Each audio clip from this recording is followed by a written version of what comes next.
friend, Barry Keane, is from Markham. Barry Keane on drums and percussion. He's only been with us for, how many years now, Barry? This will be 49. 49.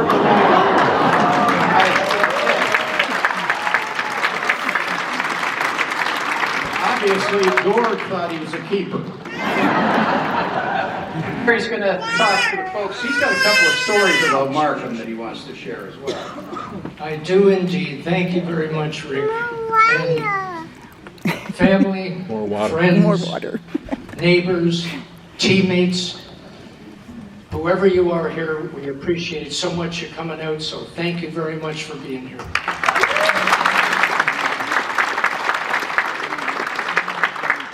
And as Rick said, I am a resident. I've lived in Unionville for 37 years. I toured with Gordon Lightfoot for 47 years. And tonight is the first ever concert I've ever played in my hometown.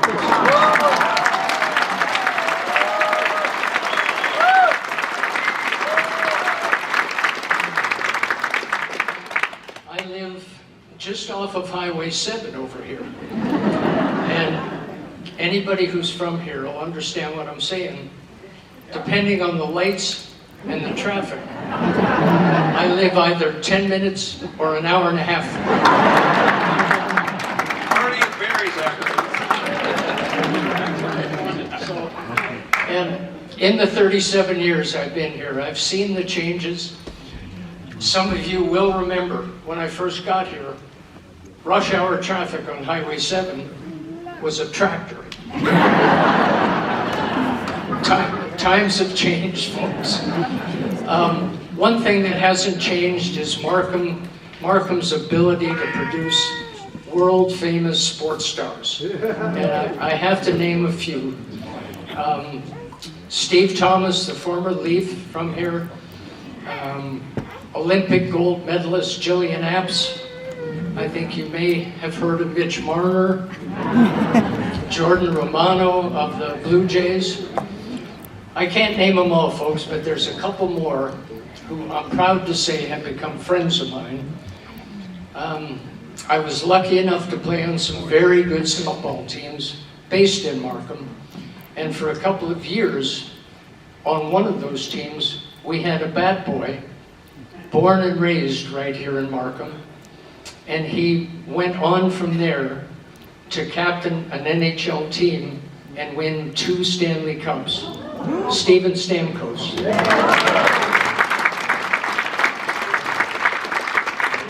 And the other friend of mine, he would be here tonight, but he's working because he is the voice of the Toronto Maple Leafs, the holy Mackinac man himself, Joe Bowen from here.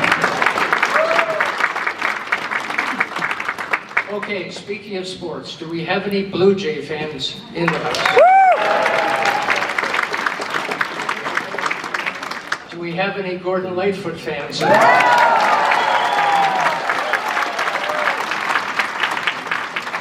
Well, that's good, because I have a story that involves both. All right.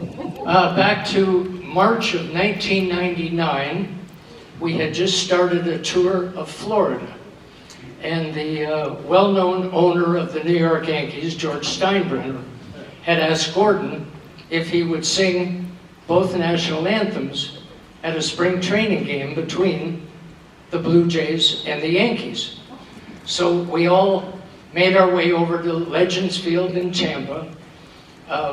During the game, we wandered around and got into places we probably shouldn't have. I remember all of us being at one point in the Blue Jays clubhouse. I remember also, not sure how this happened, but Mike and I ended up in the broadcast booth with Tom and Jerry for a couple of minutes. And folks, just as a general rule of thumb, it's never a good idea to let musicians roam freely in a public setting with no adult supervision. But we managed to escape. I don't think there was even a single arrest that night. Rick, was there? Not that night. So, back to the reason we were there. We had been invited, or we were invited, to join the players and coaches on the field for the anthems. So, you can imagine what a thrill for a baseball fan like myself. I stood on the third baseline between Buck Martinez and Cito Gaston. Hi, Cito. He's a big man, folks. So, anyway, I noticed before Gord came out to sing, well, no, I should say, let me go back. Gord motored through, respectfully motored through both of the anthems.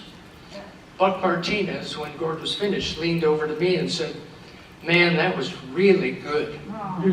It was so short." Before Gord came out, I saw him in the Yankee dugout. He was immersed in a sea of pinstripes and, hanging out with the players, but there was also a gentleman in a dark suit. And I asked Gord afterward, I said, "Who was the guy in the suit?" And Gord said, "That was one of Steinbrenner's aides. He brought me a Yankee jacket." George Steinbrenner said, "Mr. Steinbrenner," the aide said, "Mr. Steinbrenner wants you to wear the jacket when you sing the anthems." And Gord said, "Well, that's not happening." Gord pointed across the diamond to the Blue Jay dugout and said, "Because that's my team over there."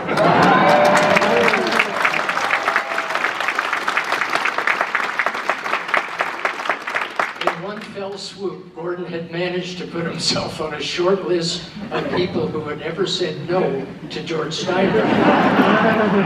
He had also showed his support and loyalty to the home team, which Gord did always. And that loyalty, we shared a loyalty. All of us with Gord, we shared that loyalty, and one of the big reasons we're here tonight, folks, is continuing on with that loyalty to Gordon and his great songs.